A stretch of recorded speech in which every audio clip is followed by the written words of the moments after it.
दीगर सलावात।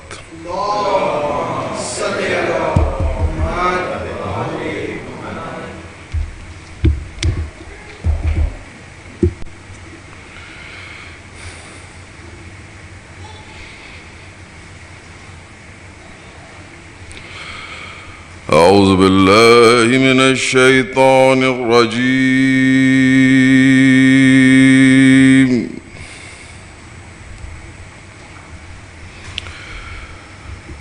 بسم الله الرحمن الرحيم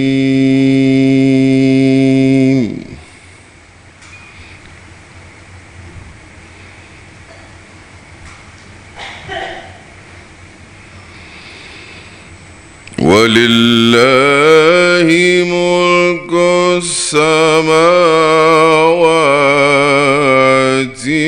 والأرض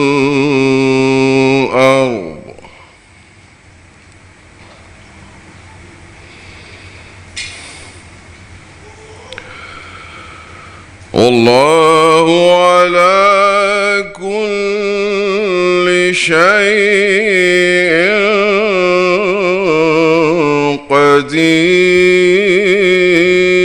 قدير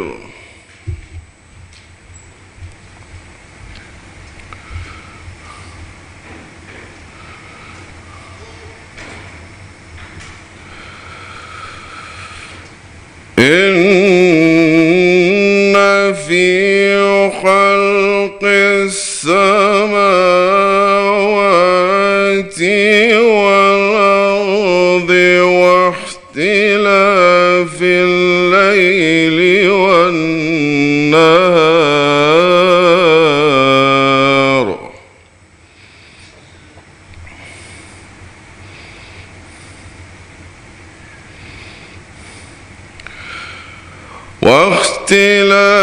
الليل والنهار لآيات لأولي الألباب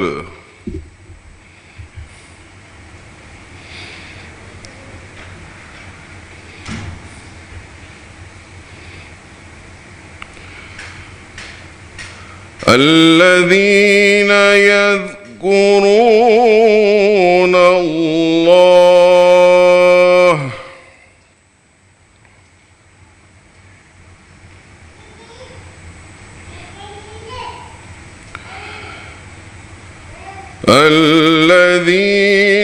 يذكرون الله قياما وقعودا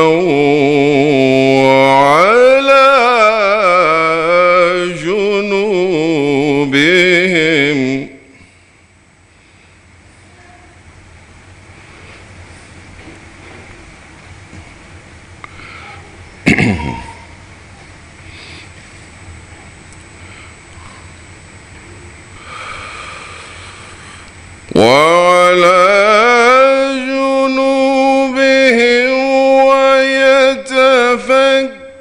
ويتفكرون في خلق السماوات والأرض ربنا ما خلقت هذا باطلا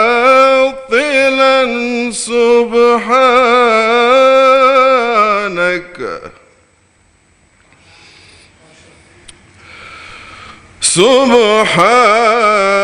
سبحانك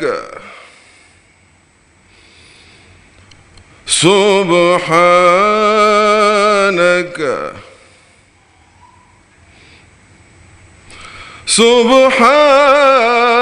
سبحانك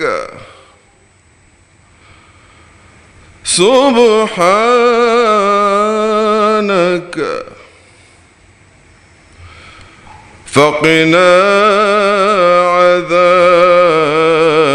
النار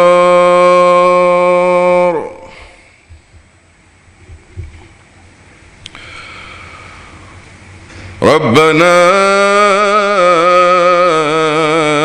إنك من تدخل النار فقد أخزيته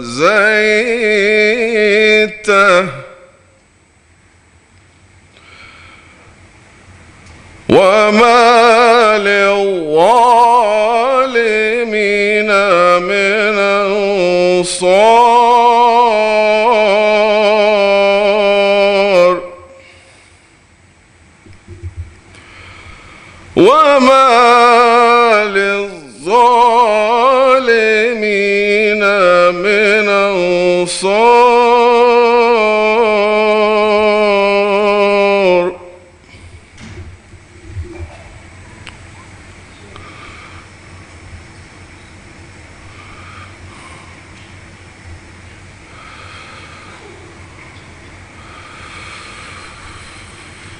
ربنا إننا سمعنا مناديا ينادي للإيمان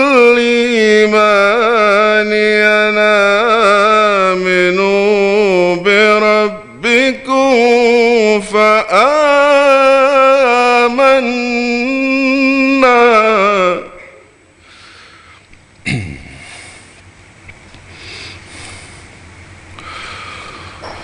ربنا فاغفر لنا ذنوبنا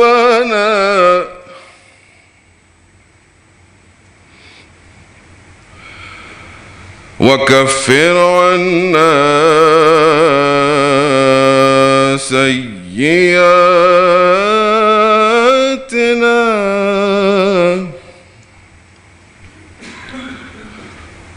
وتوفنا مع الأبرار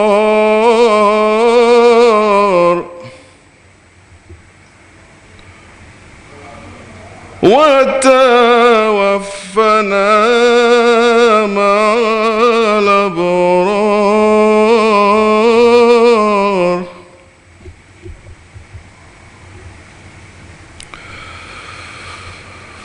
ربنا وآتنا ما وعدتنا على رسلك ولا تحزنا يوم القيامة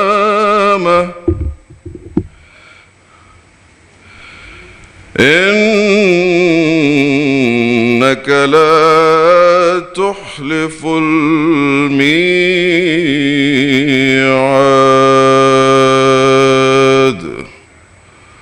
صدق الله العلي العظيم.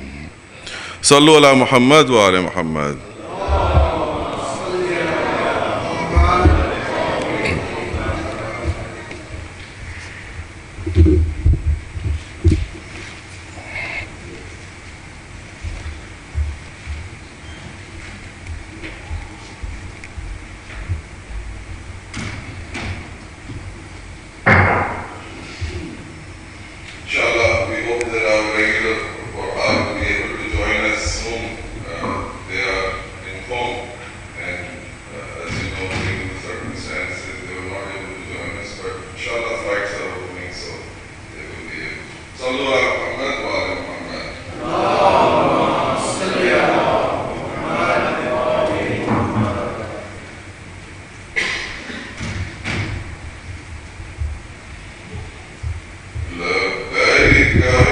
حسين لبيك يا حسين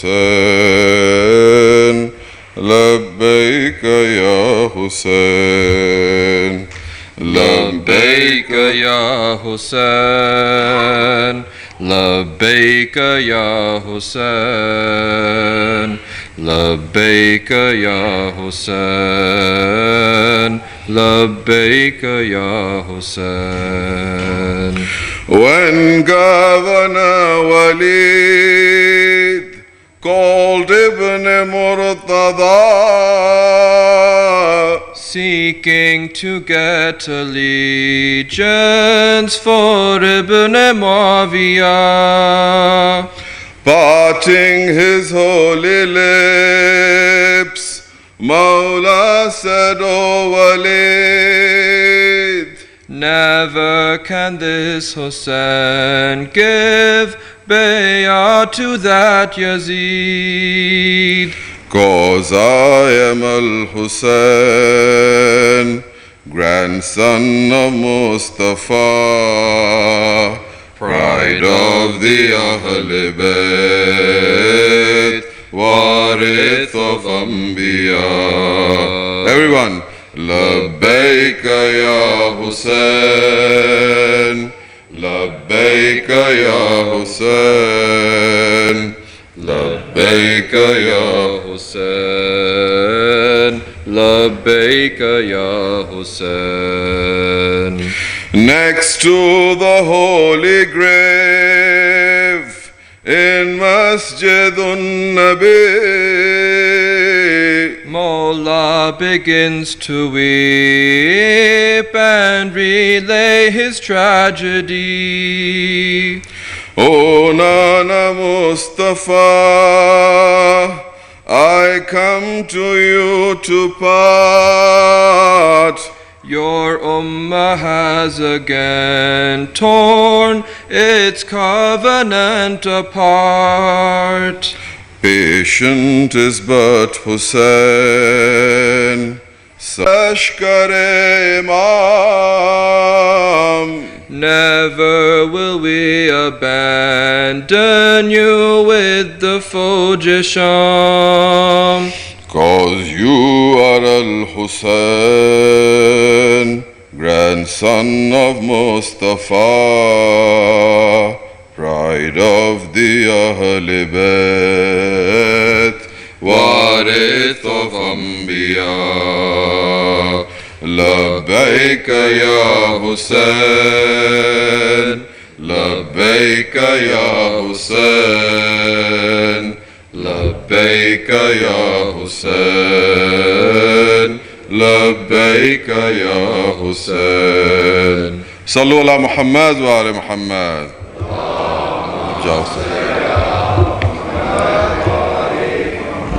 Bari digar salawat.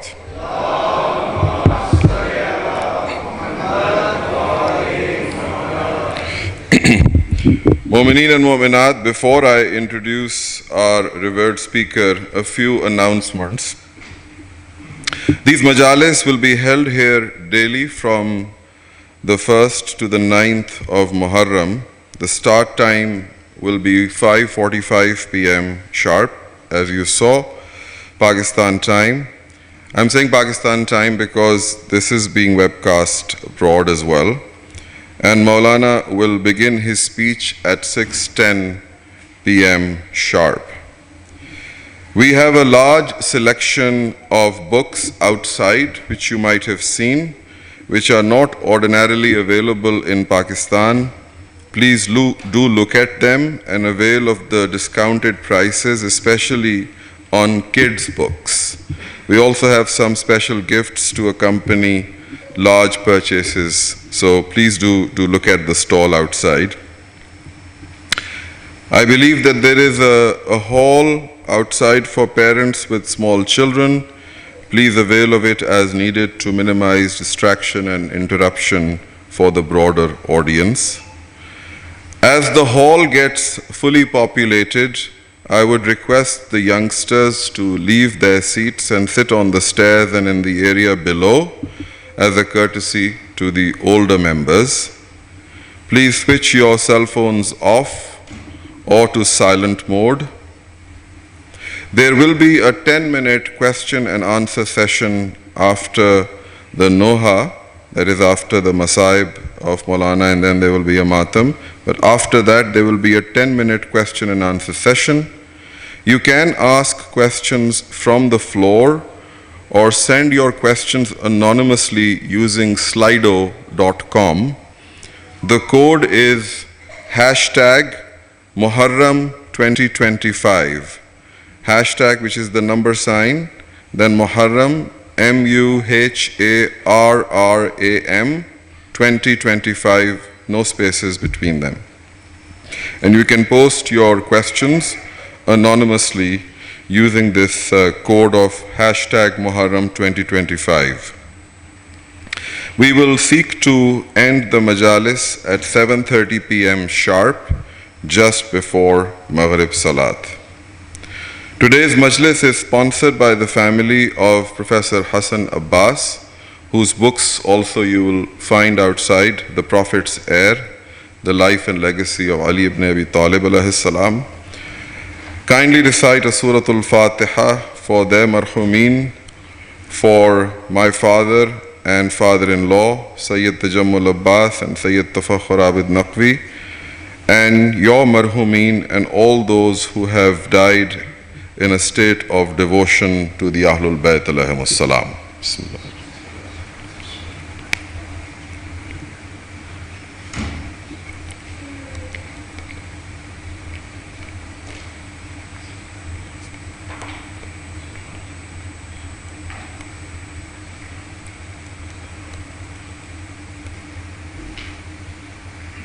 Like previous years, we are honored to have among us Hujjatul Islam, Moulana Syed Ali Aqib Jaffry.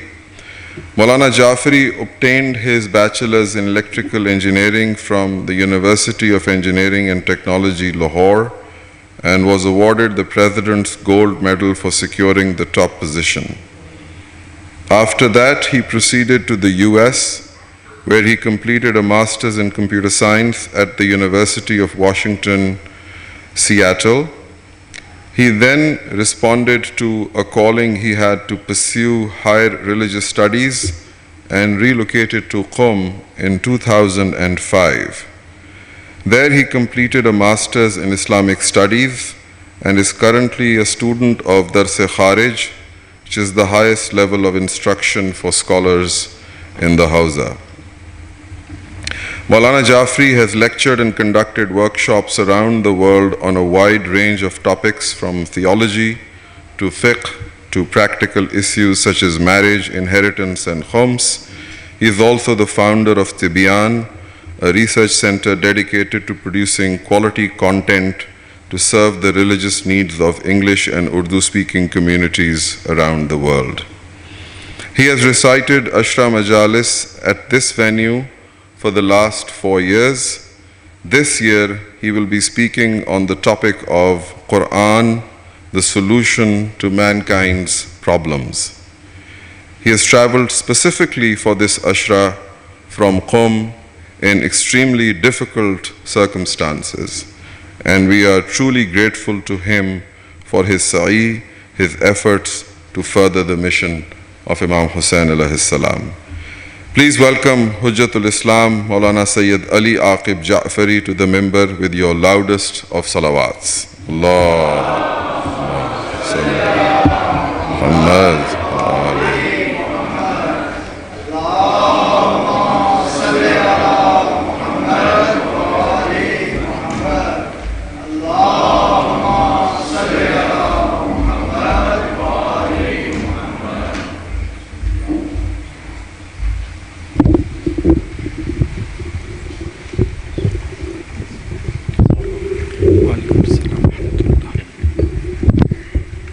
Assalamu alaikum wa rahmatullahi wa barakatuh. Suratul Fatiha for all of your marhumeen and all of the shuhada of Islam. Bismillahirrahmanirrahim. Alhamdulillahi rabbil alamin.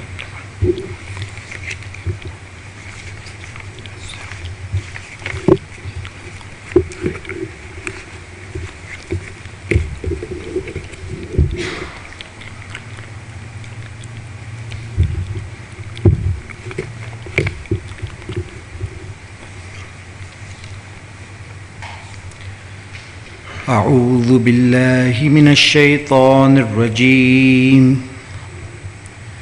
بسم الله الرحمن الرحيم.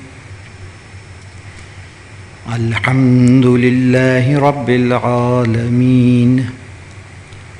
والصلاة والسلام على سيد الأنبياء والمرسلين وخاتم النبيين سيدنا ونبينا وشفيع ذنوبنا وطبيب قلوبنا بالقاسم محمد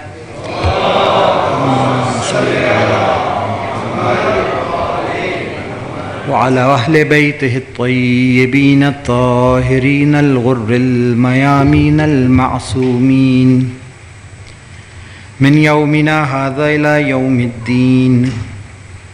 أما بعد فقد قال الله تبارك وتعالى في كتابه المجيد وخطابه المتين وهو أصدق القائلين وقوله الحق. بسم الله الرحمن الرحيم. إن هذا القرآن يهدي للتي هي أقوم. صلوات.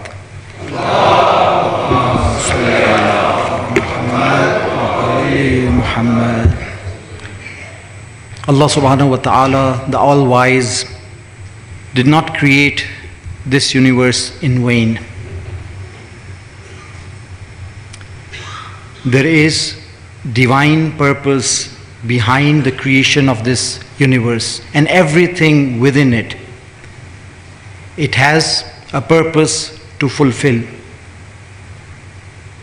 And when there is divine purpose behind any action, then the design of that action or the design of that product would be in line with the purpose it intends to fulfill.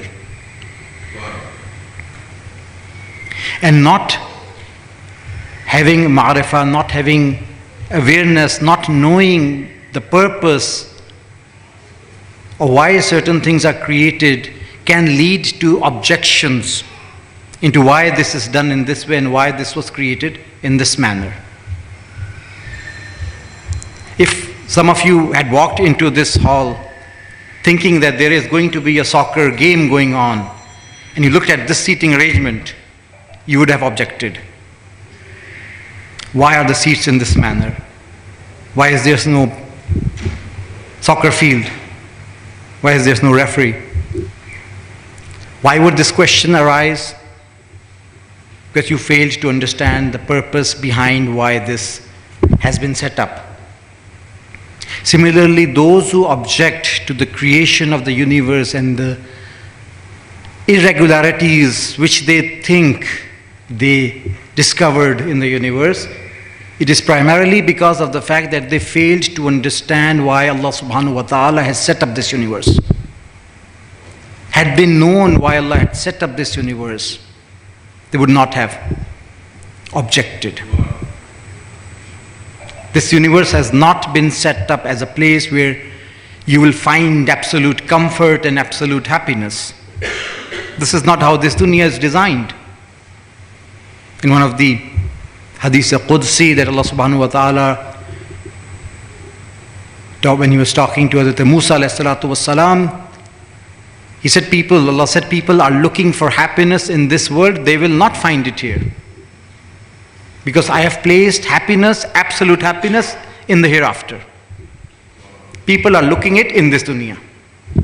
They will never find it. And it lists 5 other things that Allah subhanahu wa ta'ala has placed and how people are looking for them elsewhere and that they will never find it. For example, one of the things, I have placed the istijabat of dua, the acceptance of prayers in rizq halal. People are looking for it elsewhere, in duas and in shouting and in crying and tears. But the principal ingredient for acceptance of dua is rizq halal, pure halal, tayyib food. And that is why in one of the statements of Imam Hussain alayhi salatu wasalam on the day of Ashura, please recite a salawat.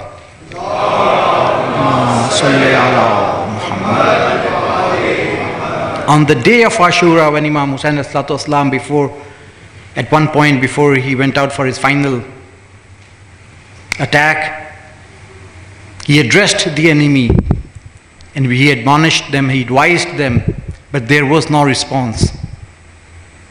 On the contrary, they hurled a stone at him which hit his forehead and he started to bleed. When he returned back to his sister and his sister asked him, did you not introduce yourself? Did you not advise them? Did you not admonish them? And the response he gave, yes, I did. But what can I do? مُلِعَتْ بُطُونُهُمْ مِنَ الْحَرَامِ. Their tummies are full of haram food.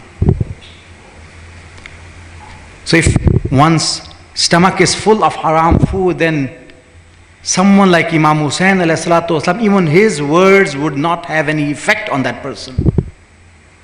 These are some of the sunnahs of Allah subhanahu wa ta'ala, some of the principles of Allah subhanahu wa ta'ala through which He has laid out this world. And they are the formulas through which this universe works. We talked about some of the sunnahs of Allah subhanahu wa ta'ala in the previous years. And then there is a hierarchy of sunnahs. So I'll not go into that. So one of the principles, one of the divine purposes of the creation of this world is ibtala, is trial, tribulation, to test us. And we had one ashra on that as well. And building on top of that, the reason why Allah subhanahu wa ta'ala tests us and why He's created this universe in order to test us is to provide us the opportunity to grow. Because He did not create us for this dunya. He created us for the hereafter. And in order to earn our hereafter, we are in this dunya. So He designed this dunya to be in a way that this dunya will be full of problems. You walk into an examination hall, you will be handed over an examination paper. It will have problems. Every one of us in this world have a set of problems to solve. My question paper is different than your question paper. And this again goes back to the adalat and justice of Allah subhanahu wa ta'ala, that He did not set a single question paper for everyone. In this world, when you go to the universities to give an exam, everybody gets the same question paper. But Allah subhanahu wa ta'ala does not do that. It is out of His wisdom and infinite justice that everybody is given a different set of problems. That is in accordance with his intellectual and academic and physical strength.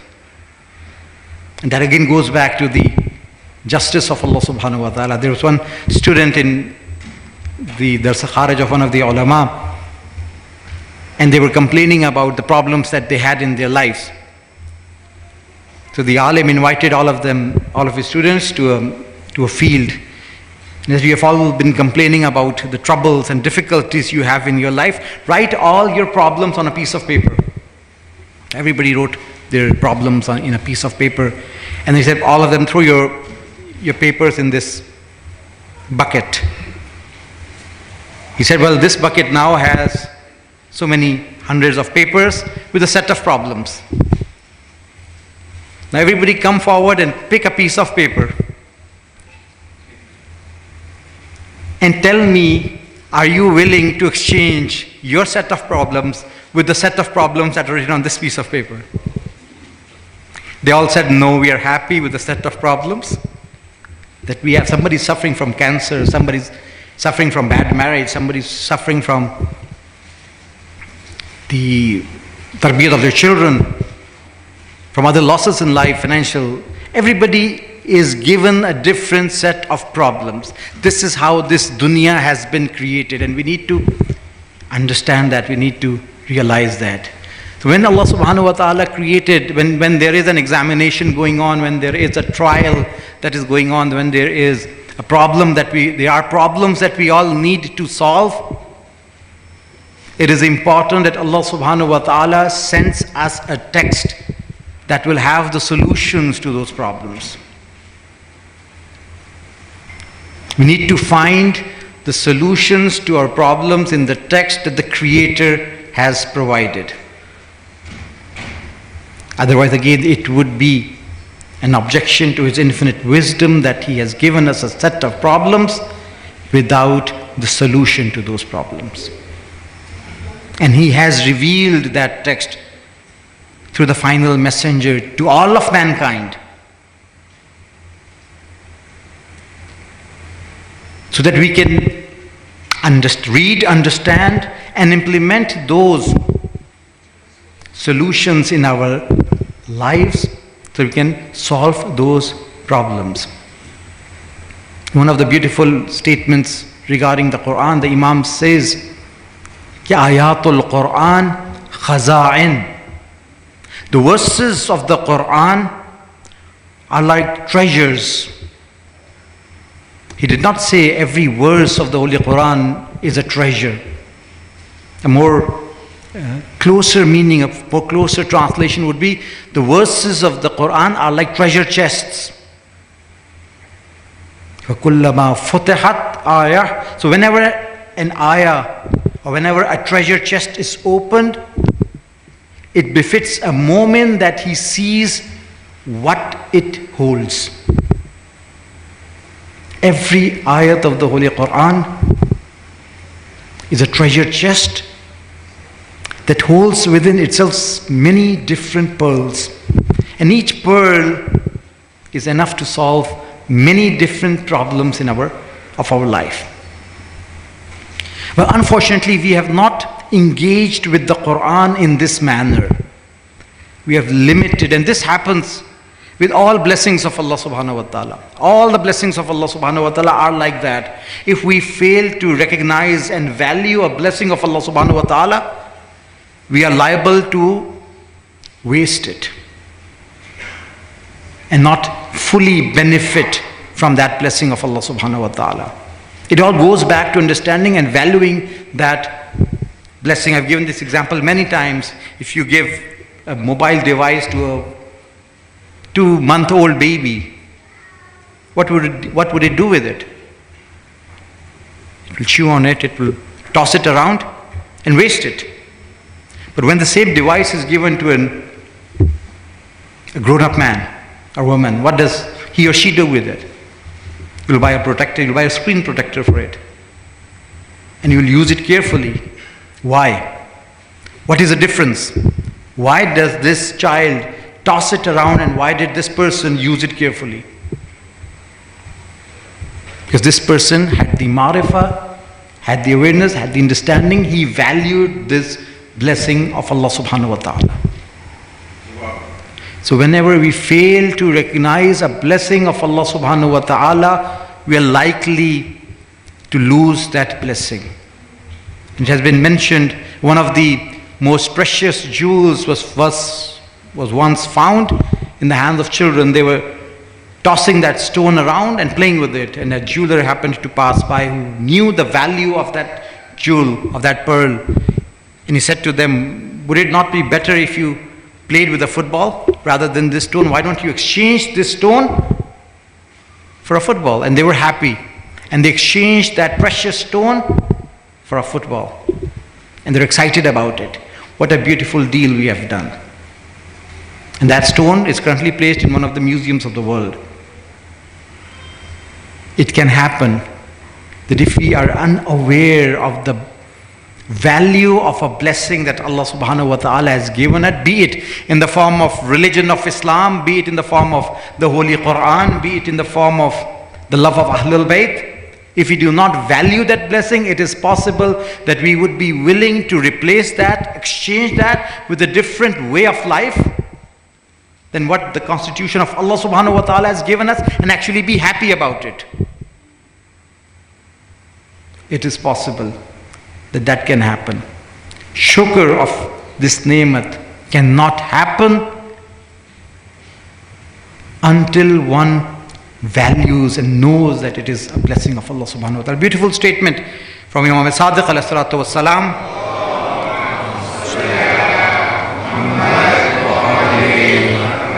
Addressing Hisham, one of his favorite students. And a beautiful statement, such a statement that is a key statement, that is a golden principle that can be applied to a lot of places, And one can seek guidance from this statement. He says, Ya Hisham, O Hisham, if you have a walnut in your hand, and the entire world says that this is a pearl, and you know that it is a walnut, it will not hurt you. Because you know that this is a walnut. And if you have a pearl in your hand and the entire world says that this is a walnut, and you know that this is a pearl, then their statement is not going to hurt you either. Valuing the blessing that Allah subhanahu wa ta'ala has given us. The Quran is a blessing of Allah subhanahu wa ta'ala. We need to value it, and valuing the Quran can only come when we understand it and we are aware of what it holds. It is not a book only to be read for sawab. The Quran does not introduce itself in that manner. In the coming days, one of the exercises that we would go through is to look at some of the messages of the Holy Quran. The Holy Quran is full of certain key principles that if we can adhere to them in our lives, it can be a life changer for us. And some of the verses are so precise and compact that they need to be printed as a sticker and distributed. Lima taquluna ma la taf'alun. Why do you say what you do not do? This is the message of the Quran. Lima taquluna. Why do you say ma la taf'alun, that you do not do? If we were to, this is such a precise and compact statement that this needs to be printed and distributed and posted on, on your windscreen of your car or house, and it needs to be spread. This message needs to be spread. This is the message of the Holy Quran, which has universal attachment, universal attraction, and not limited to only one or two or three different aspects of our life, in all aspects of our life.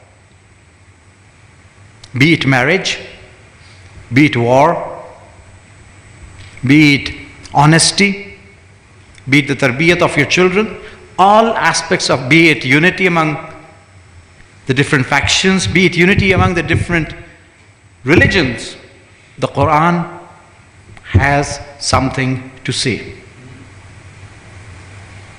In inviting the different faiths towards unity, the Quran has done that and has advised us how to invite others. The beautiful verse in the Holy Quran, we'll talk about that. When it comes to one of the verses of the Holy Quran, when it talks about war, it says, Kutiba alaykumul qital, war has been prescribed and written on you, or made wajib on you, wa huwa kurhun lakum, while you detest it. There are a lot of things that we detest, but in essence they are better for us. The Holy Quran says, and this again is a principle of the Holy Quran. Kutiba alaykumul qital, war has been prescribed on you, has been written for you. Wa huwa kurhun lakum, while you detest it. And then the golden principle comes. Wa asa an takrahu shay'a wa huwa khairun lakum. Beautiful. It is possible that you might dislike something while that thing is khair for you. And it doesn't stop here. Wa asa an tuhibbu shay'a wa huwa sharrun lakum. And it is possible that you might love something while it is shar for you. And then again, on top of that, the icing on the top. Wallahu ya'lamu wa antum la ta'lamun. Allah knows it and you do not know.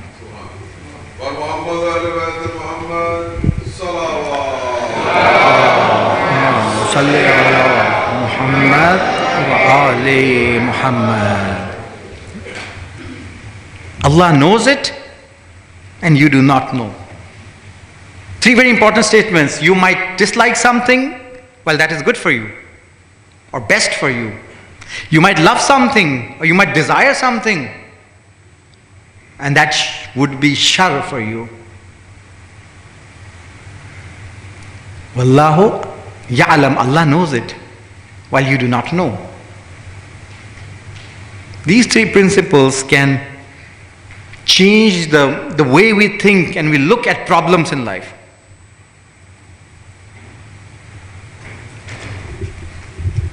There are certain phrases in the Holy Quran that are repeated more than once. The Holy Quran was not supposed to be a multi-volume book. So there was only certain phrases, certain number of ayahs that Allah intended to reveal. And within that limited number of words that were to be revealed, repeating a phrase points to the significance of that phrase. There are certain phrases or certain concepts that are repeated more than 11 times. That would point out to the importance of that message. Inna shaytana lakum aduwwum mubin. Shaitan is your manifest, open enemy. More than 11 times. This verse, you might like something while it is shar for you, and you might dislike something while it is khair for you. You find it in another verse of the Holy Quran. And it was in what context? I was in Tabligh in one of the months of Ramadan, and a person comes to me, and I think most of you can relate to this. And he came to me with this question. He said, Maulana, what do you think about istikhara? And I said, what happened? He said, well, I did an istikhara for marriage. It came out to be very good. But my life is not what I was expecting it to be. So when you do an istikhara, what do you do? Talab, or what do you want from God? Istikhara by itself means asking khair from Allah subhanahu wa ta'ala. Right? And I was studying these verses. The second part of the second place in the Holy Quran where this verse is mentioned, and I'll connect these two, is when the Holy Quran talks about spouses and divorce, and then treat your wives in a good manner. The Holy Quran says, Surah Nisa verse 19, Ashiruhunna bil ma'roof. Treat your wives in an amicable way, in a ma'roof way, in what is considered to be good. And then the second line, why? The Holy Quran says, فَإِن كَرِحْتُمُوهُنَّ. For if you dislike them, فَعَسَىٰ أَن تَكْرَهُ شَيْئًا وَيَجْعَلَ اللَّهُ فِيهِ خَيْرًا كَثِيرًا. It is possible that you might dislike something while Allah has placed in it khair kasir for you. You might treat your spouses amicably. It is possible that you might dislike them, but Allah has placed khair kasir in that. So when you are asking for khair from Allah subhanahu wa ta'ala for marriage, it does not necessarily mean that your life is going to be heaven. It means you're asking Allah for khair in that. And khair is compatible with you disliking something. The Holy Quran says it is possible that you might dislike something while Allah has put khair kasir in it. So it is possible that we might have spouses that we're not happy with. They're not the ideal spouse we wanted. But again, this dunya is not something where you are going to get your ideals. To strive for ideal in this dunya is a mistake. It's a mistake. So look at how this verse can change the framework, your view, how you view your problems. And this can become the basis of Islamic marriage counseling. In the West, when the spouses go to the counselors and discuss their problem, the first thing or one of the first approaches that the counselors would take, well, if you don't like each other, why are you living together? That is a destructive approach. Look at the approach that the Quran has taken. Asa an takrahu shay'a wa huwa khairun lakum. It is possible that you might not like each other while you're best for each other. Through these problems and through these difficulties, you are going to accomplish, you are going to grow, you are going to accomplish while you have been sent in this world. Through the challenges the spouses are going to provide to each other.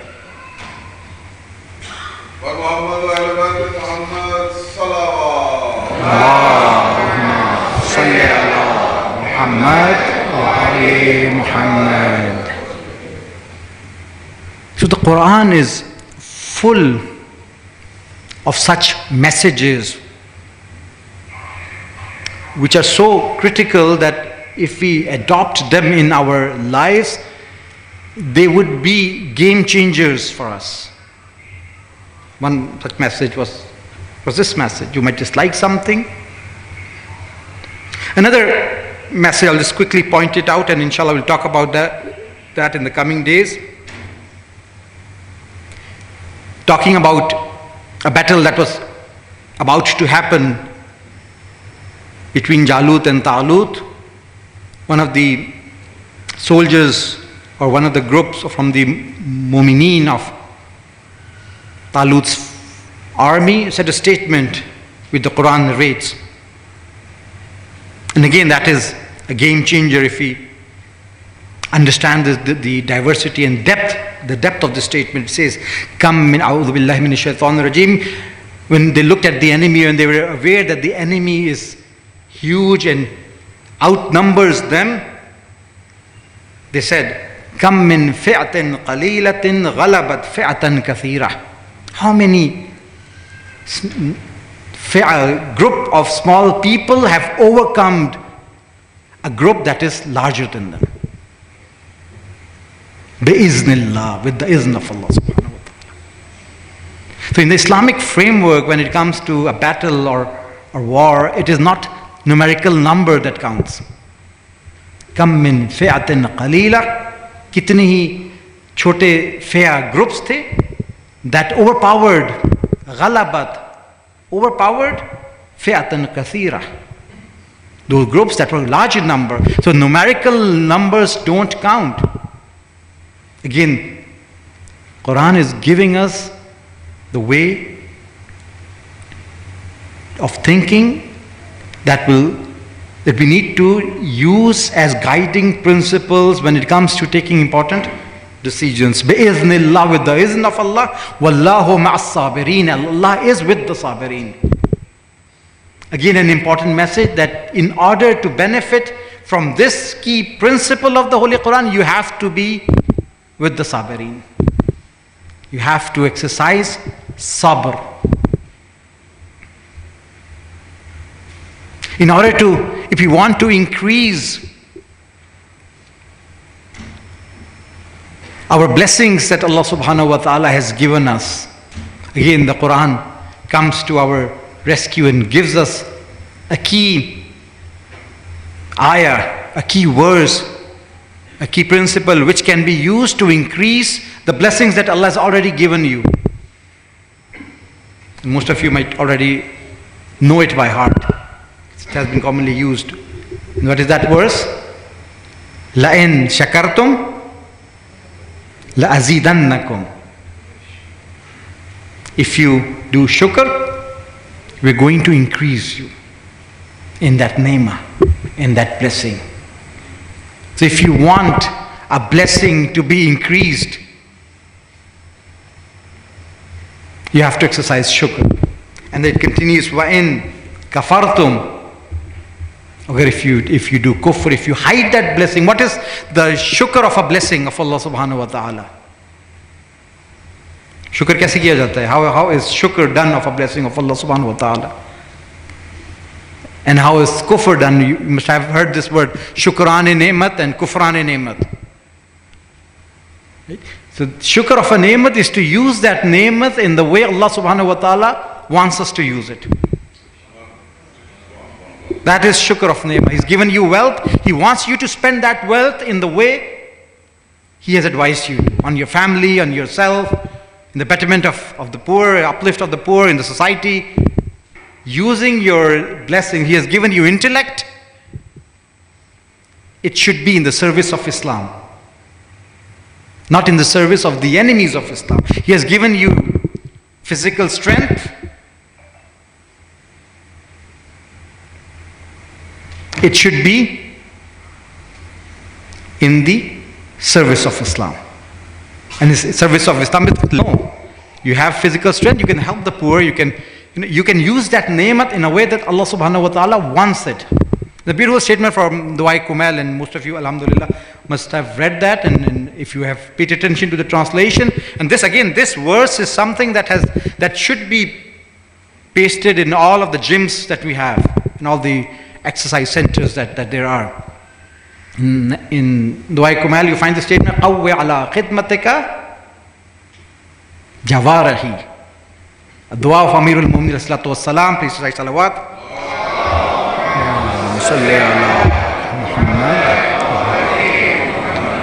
Praying to Allah subhanahu wa ta'ala, Qawwi ala khidmatika jawarahi. Strengthen my bodily parts so that they can be in your service. So you want to go to gym, you want to exercise, you want to be a bodybuilder, do it. But with this intention. Qawwi ala khidmatika jawarahi. This would be shukr of that ni'mat of Allah subhanahu wa ta'ala. And hiding that ni'mat, not spending it where it should be spent, is kufran ni'mat. And if one does kufran ni'mat, Allah will, the verse says, Inna azabi la shadid, that my azab is severe. Hiding the ni'mat of Allah means that azab will come. And using that ni'mat of Allah subhanahu wa ta'ala, the way it should be spent, Allah says, La in shakartum la azidannakum. So if we had resorted, if we had adopted shukr of Allah, it is not limited to just writing Haza min Fazl Rabbi on the top of our stores and in our cars and our buildings. Amirul Mu'minin sallallahu alaihi wasallam, please recite salawat.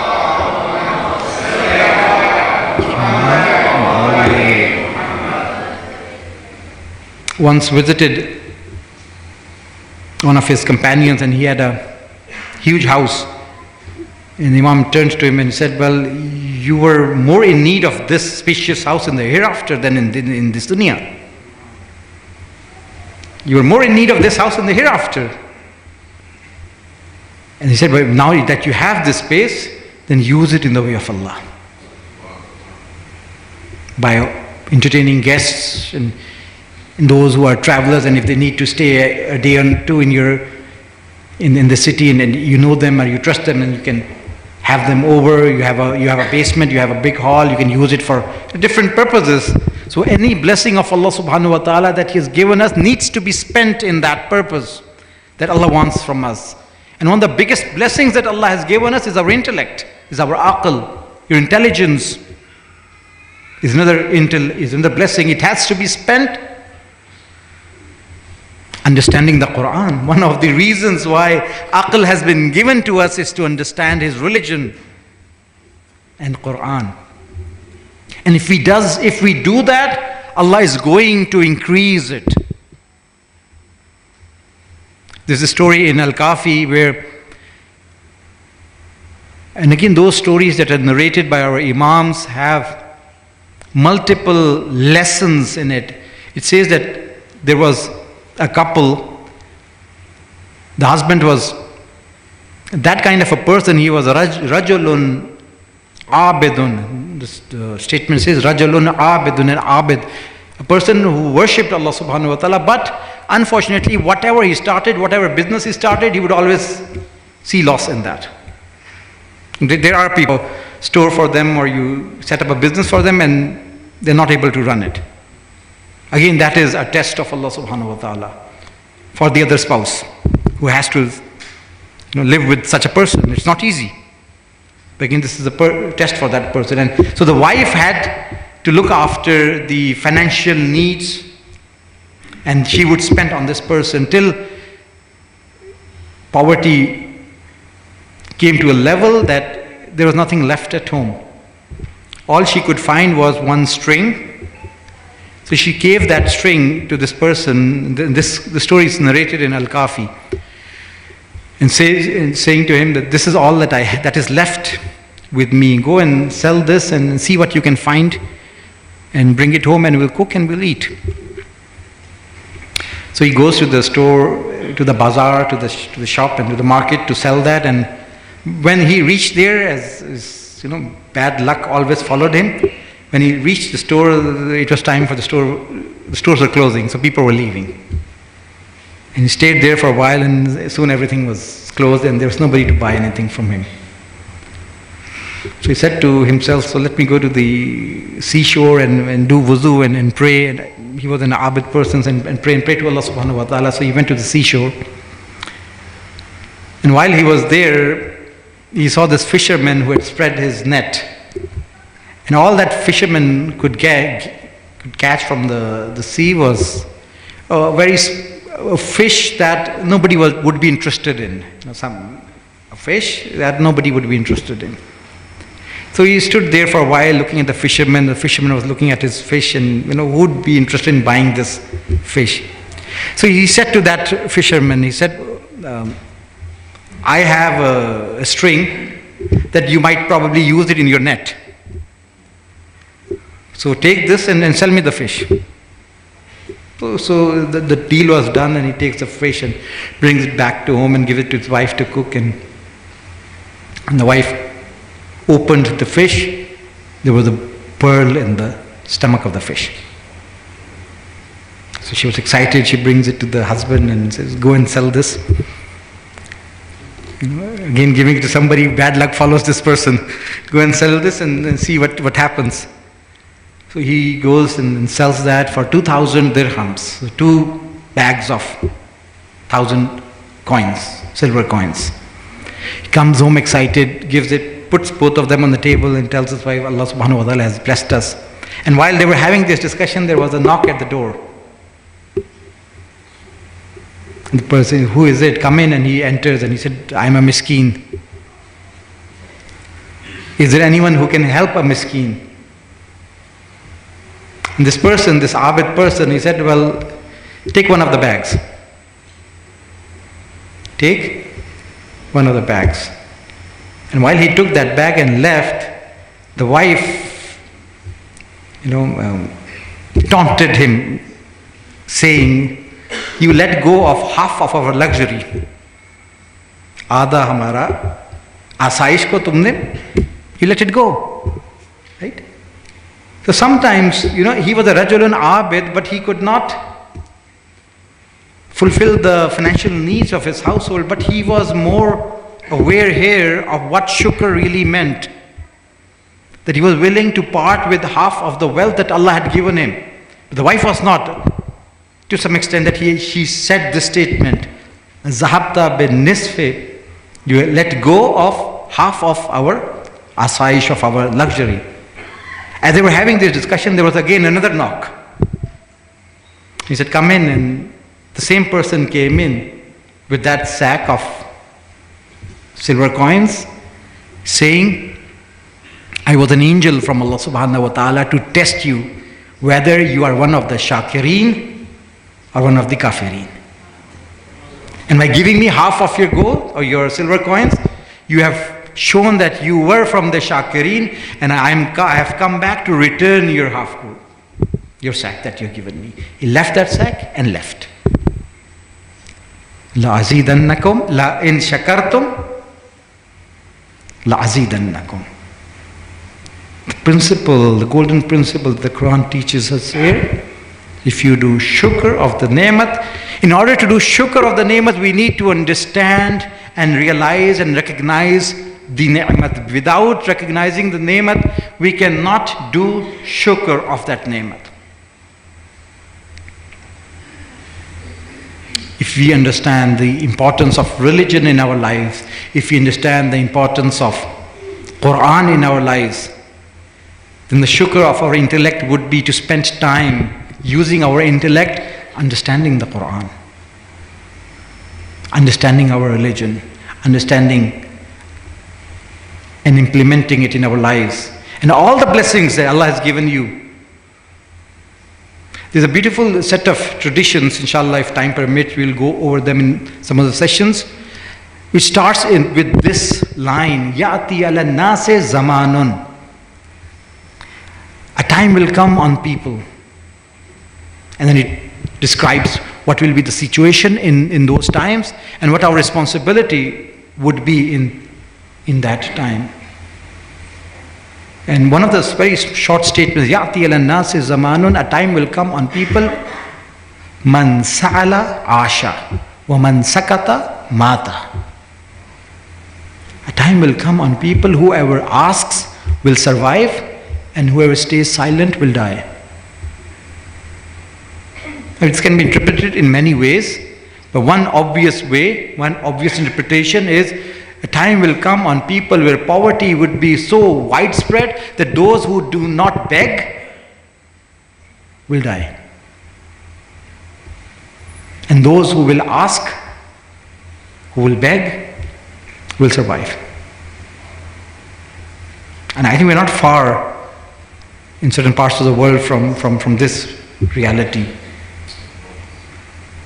And then Imam says that if you happen to be in one of those times, then use your wealth to support them. And if you do not, and then the person asks a question, well, if I do not have the wealth to support these people, the message that the Imam gave, I'm not doing an exact translation right now, the message that the Imam gave, well, if you have an abru, if you have a status, then use your status to secure financial support for them. Maybe you can ask somebody to help them. You don't have the means to help them, but you can have someone else. You have an abru, you have an izzat in society, you have a social status that you might ask someone to help them. And that again ends up being one of our responsibilities. We'll continue with this topic inshallah in the coming days, and I will leave all of you tonight with this important message that without recognizing a blessing of Allah subhanahu wa ta'ala, we will not be able to benefit from that blessing of Allah subhanahu wa ta'ala. And those who did recognize religion of Allah subhanahu wa ta'ala as a blessing, the Holy Quran as a blessing, were willing to give up everything they had, including their lives, to preserve and protect those blessings of Allah subhanahu wa ta'ala. It became easier for them to give up their lives and sacrifice their lives and whatever they had. Why? Because they had valued and they knew the importance of Quran and the religion of Islam. That is why we commemorate and mourn the tragedy of Karbala. The message that we need to learn is that Islam is so important that even someone like Imam Hussain is willing to sacrifice himself for the preservation and protection of Islam. You do not sacrifice yourself for something that is of lesser value than what is being sacrificed. You use your wealth to save your health, because health is valuable than wealth. Imam is sacrificing his life. For what? To save religion, to save Tawheed, to save the message of the Holy Prophet that holds within it the solutions to all of the problems of mankind for all times to come. This message, if lost, would result in the loss of the efforts of all the prophets, from Adam alayhi salatu wasalam to the Khatam. So he had to sacrifice himself to protect that message. And when Muharram would come,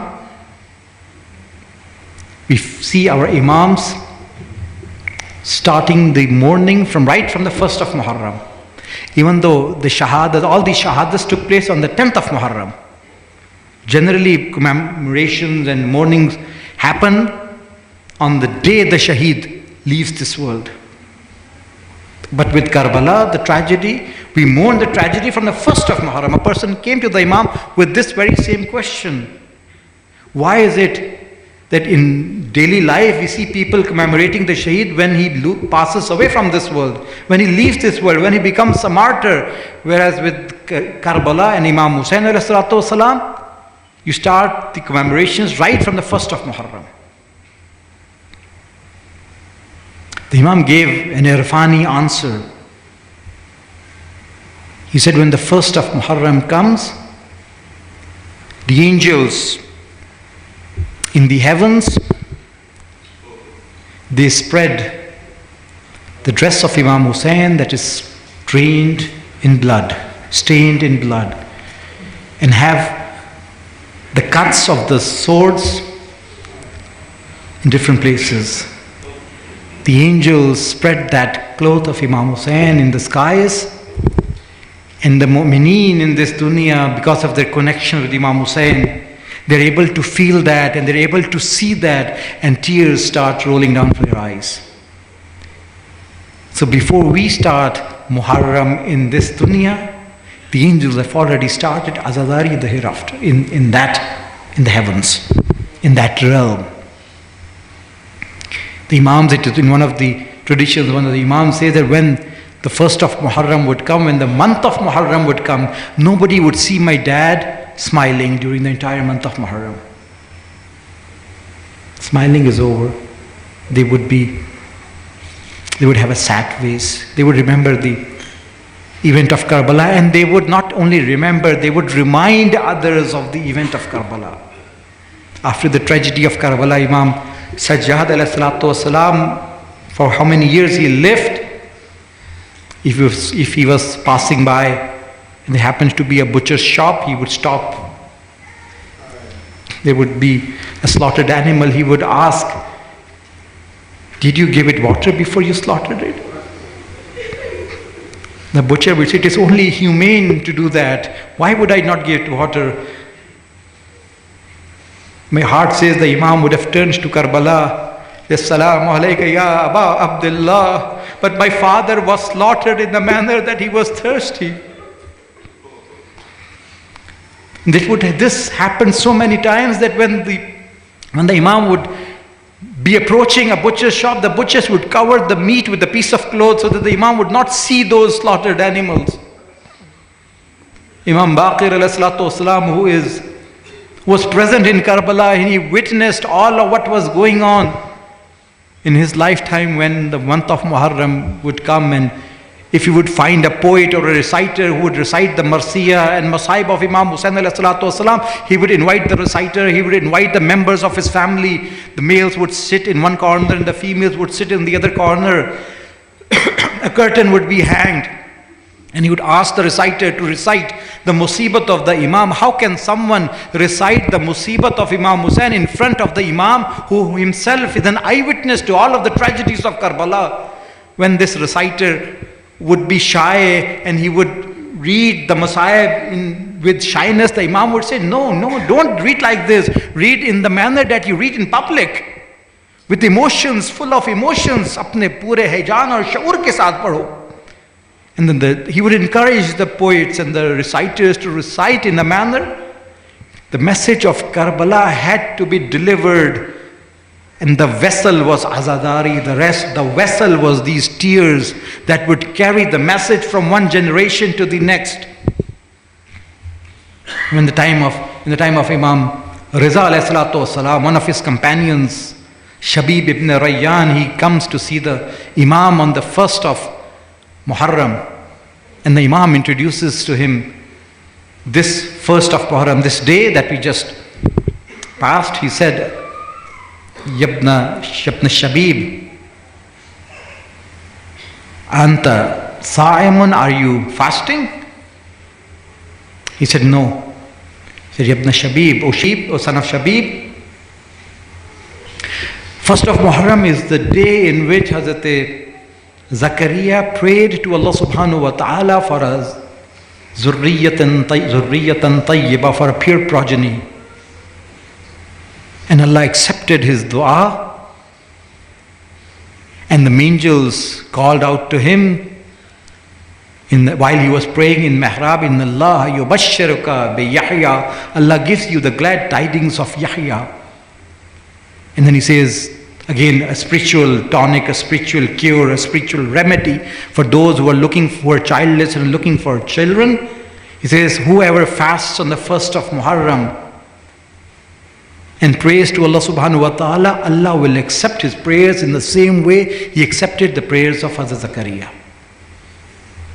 And then he introduces the holy month of Muharram in a very painful introduction. He says, this month of Muharram is the month that even in the days of Jahiliyyah, the people of Jahiliyyah, in the days of ignorance, they used to respect this holy month and they would put down their arms and stop injustice because of the sanctity of this holy month. But the ummah of the Holy Prophet, he says, but the ummah of this Holy Prophet did not observe the sanctity of this month, nor did they observe the sanctity of their Holy Prophet. For it was in this month that they slaughtered the progeny of the Holy Prophet, and they captivated their women and children, and they looted their property. Ma ghafarallahu lakum dhalik abada. The Imam said, Allah is never going to forget them forever. Allah is never going to forget them. Then the Imam turns to Shabib and says, Ibn Shabib, in kunta bakiyan li shay'in fabki lil Hussain ibn Ali ibn Abi Talib. Ibn Shabib, if you ever feel like crying, you should cry over Hussain ibn Ali ibn Abi Talib. فَإِنَّهُ ذُبِهَا كَمَا يُذْبَهُ الْكَبْشُ. For verily he was slaughtered just like a ram, just as a ram is slaughtered. Imam is comparing the slaughtering of Imam Hussain ﷺ with the slaughtering of a ram. When the ram is slaughtered, it generally slaughtered from the front. But it is said in the narrations where the Imam was slaughtered, he was not slaughtered from the front, he was slaughtered from the back. So why is the Imam comparing the slaughtering of Imam Hussain with the slaughtering of the ram? One possible answer that the ulama have given is that when a ram is being slaughtered, no one stops to ask, what wrong has it done? Why are you slaughtering this ram? What wrong has it done? In the same way, in the day of Ashura, when Imam Hussain was being slaughtered and no one was left, the ummah had gathered around Imam Hussain. There was no one who stood to say, what is his fault? What wrong has he done? Why are you slaughtering the grandson of the Holy Prophet? Why are you slaughtering the person whom the Holy Prophet loved so much that he would hold him on his shoulders and carry him around on his shoulders? Why are you slaughtering the person whom the Holy Prophet used to kiss when he was a child? Nobody stood up to ask this question. Yes, there was someone who stood up to ask this question. It was Lady Zainab Salamullah Alaiha, who was seeing at a distance, and she called by names. She even called Umar Saad, Yabna Saad, Kya Qiyamat hai? Qutila Abu Abdullah wa anta tanzuru ilay. Slaughtered Ibn Saad, and you're going to just look at it, you're not going to do anything. And there was no response that came from Umar ibn Saad except that he turned his face away and he started to cry. And the Imam ﷺ continues with the introduction of this holy month, and he says, if you, Ibn Shabib, if you ever feel like crying over something, then cry over Hussain ibn Ali ibn Abi Talib. فَإِنَّهُ ذُبِهَا كَمَا يُذْبَهُ الْكَبْشُ. For he was slaughtered just as a ram is slaughtered. وَقُتِلَ مَعَهُ مِنْ أَهْلِ بَيْتِهِ ثَمَانِيَةَ عَشَرَ رَجُلًا. And along with him, 18 of his family members were martyred. Such family members, the likes of which the world has never seen. These were the members of the family of the Ahlul Bayt that was slaughtered. The Imam continues that the 7 skies and the 7 earth wept over Imam Hussain. 4,000 angels descended from the sky for the nusrat of Imam Hussain ﷺ, only to find that Imam Hussain has been slaughtered. They find that Imam Hussain is laying on the plains of Karbala and his head has been raised on the spears. These angels did not ascend back to the skies. They are still there in Karbala. They do the tawaf of the haram of Imam Hussain. Hussain. Every day they pray for the Zahirin who come to visit the haram of Imam Hussain. Even today they are there waiting for the 12th Imam to reappear so they could be in the ranks of the 12th Imam to avenge the shahadat of Imam Hussain alayhi salatu wassalam. Ala lanatullahi ala al-qawm al-zalimin.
Till the skies illuminate, with the light you radiate. Karbala, your tragedy we will narrate. Karbala, your tragedy we will narrate. Till the skies illuminate, with the light you radiate. Everyone! Karbala, your tragedy we will narrate. Karbala, your tragedy we will narrate. Buried in your heart the son of Fatima. Buried in your heart the son of Fatima. Warith of Adam wa Nuh Mustafa.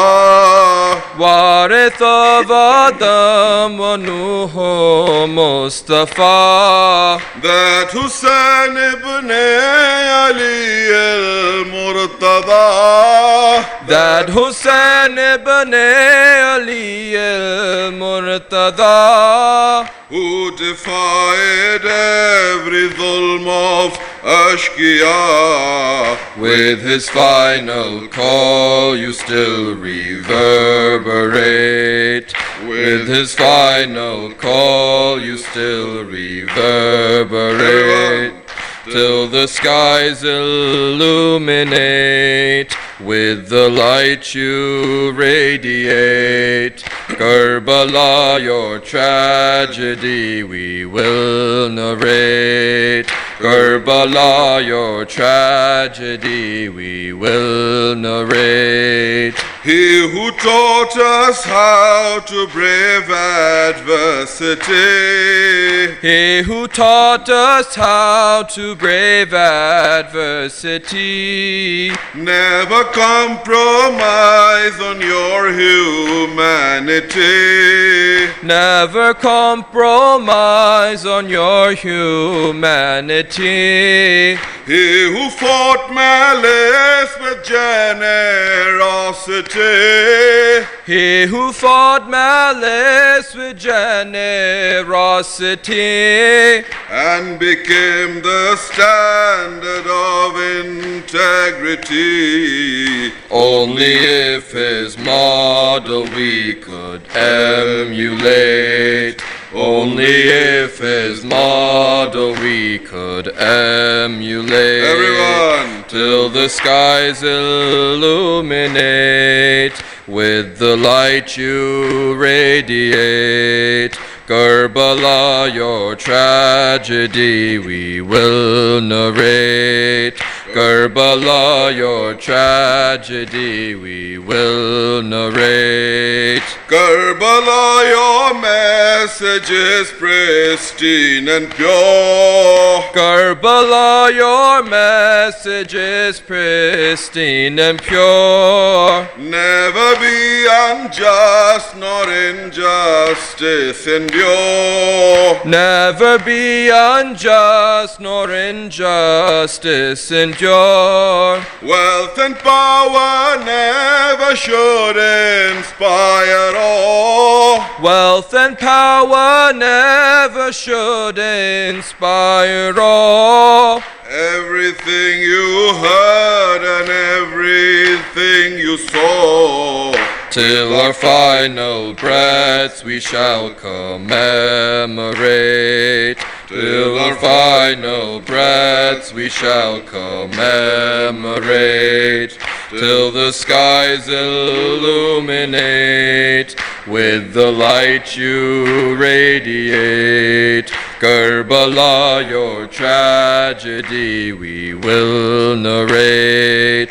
Karbala, your tragedy we will narrate. Karbala, you would be lost in history. Karbala, you would be lost in history. And Ali Akbar wa Abbas Jari. And Ali Akbar wa Abbas Jari. Were it not for your Sahib Ali, were it not for your Sahib Ali, in the court of arrogance and tyranny, now forever will your sermon resonate. Now forever will your sermon resonate, till the skies illuminate with the light you radiate. Karbala, your tragedy we will narrate. Every Ashura we Shia must renew. Every Ashura we Shia must renew. Karbala's anthems in our character too. Karbala's anthems in our character too. Our mourning should inspire what we do. Our mourning should inspire what we do. Only then can we deliver what is due. Mawla, help our speech and actions integrate. Mawla, help our speech and actions integrate, till the skies illuminate. Everyone! With the light you radiate. Karbala, your tragedy we will narrate. Karbala, your tragedy we will narrate. Karbala, your tragedy we will narrate. Ya Hussain, Ya Hussain, Ya Hussain, Allahumma salli ala Muhammad wa ala Muhammad. Brothers and sisters, we will have a 10-minute question and answer session based on the Majlis of today. So please take a seat. Inshallah Qibla, you will probably have to take questions from the floor. Slide over here. Okay.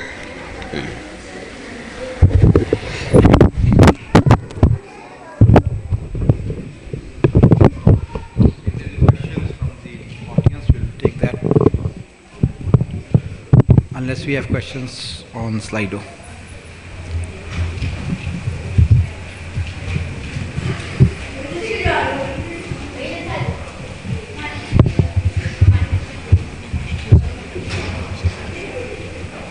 Okay. Yes. Is there a mic that will be passed around? Any questions? Assalamualaikum. Wa alaikum salam. I have a question. When you talked about the Shukrani Ni'mat, sometimes our relatives comes to us for asking something, and you truly believe that what they are asking for, you don't like even that thing for yourself.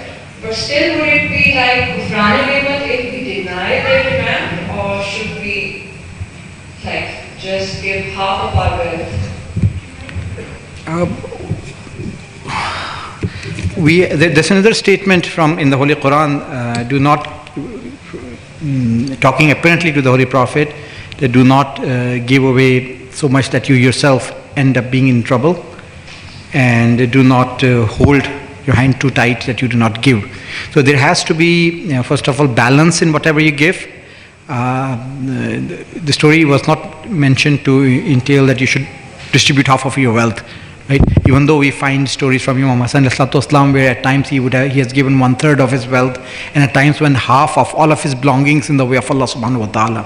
So you have to evaluate on a case-to-case basis what can be given and what should be given. So again, Allah has given us intellect, and again that Shukrani Nemat of that intellect dictate that there be balance in what is given, and an evaluation needs to be made in terms of what you're giving them. Will it result in them becoming a habitual seeker, or is it going to really solve their problem, and what is the need, what is their need that needs to be fulfilled. So all of these factors needs to be taken into account rather than just giving it blindly. And remember, there is a tax on every ni'mat of Allah subhanahu wa ta'ala. There is a tax on wealth. We need to share it with others. There is a tax on knowledge that it needs to be taught to whoever is ahl of it, and then so on and so forth. So everything, there is a tax, and the tax on the wealth is that it should be distributed and shared with those who are in need. And again, this needs to start with your immediate family members, and then the distant family members, and then there is a criteria. Again, our religion is precise, comprehensive, and it has instructions for all fields when it comes to giving. Again, we can speak on that for 10 days and then discuss all of that. So there is depth in religion as well. Yes.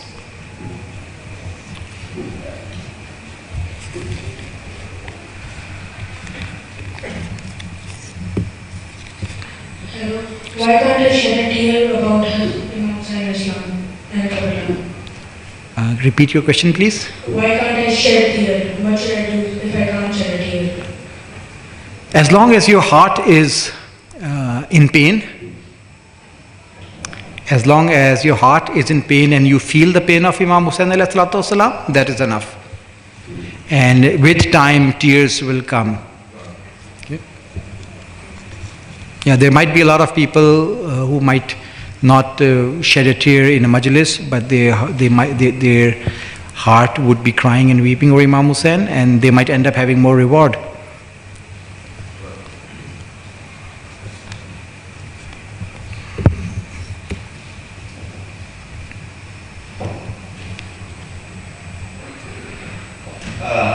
Thank you so much for coming, and it's an honor to listen to your voice. You're welcome. If I'm allowed, can I ask you a question which wasn't discussed today during the Majlis?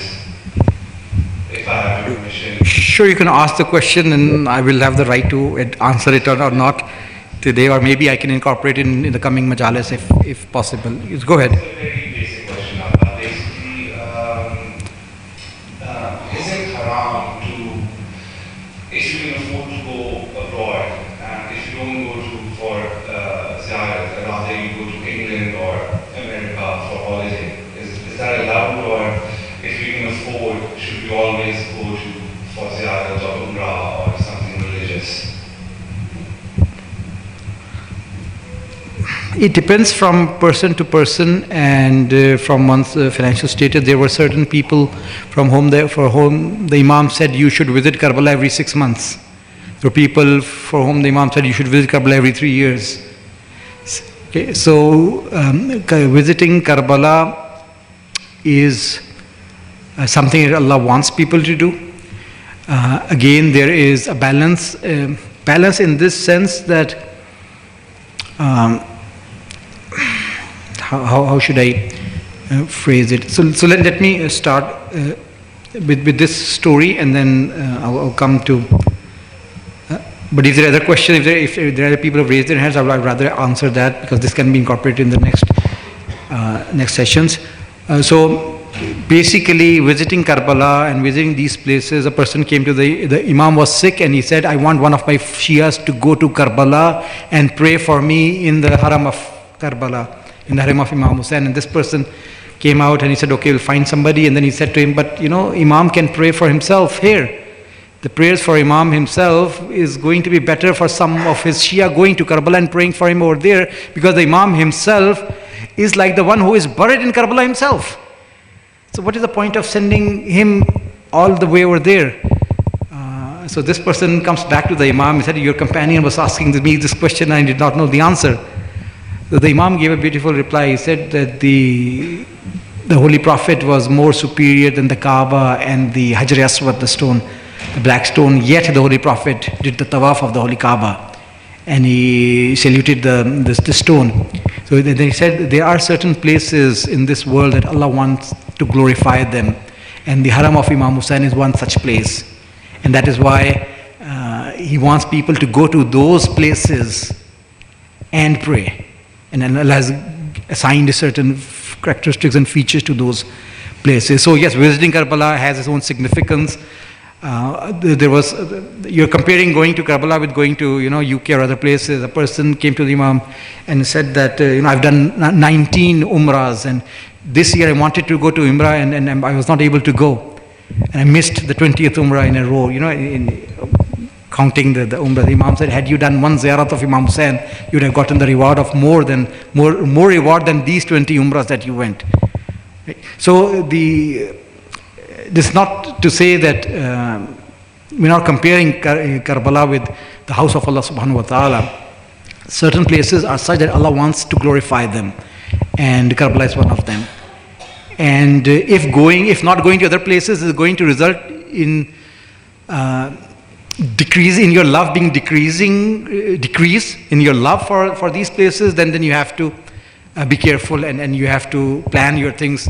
Again, the statement from Imam Ali alayhi salatu wasalam, he says that the heart sometimes turns towards certain actions and sometimes it turns away from certain actions. So when your heart is towards ibadat, is inclined towards ibadat, then do the mustahabat. And when it is not willing to do that, then don't force yourself on the mustahabat, because then your heart will become rebellious. Right? So if you feel that going only to Karbala every year a couple of times will eventually result in you not valuing that as much, then you should strike a balance somewhere in between.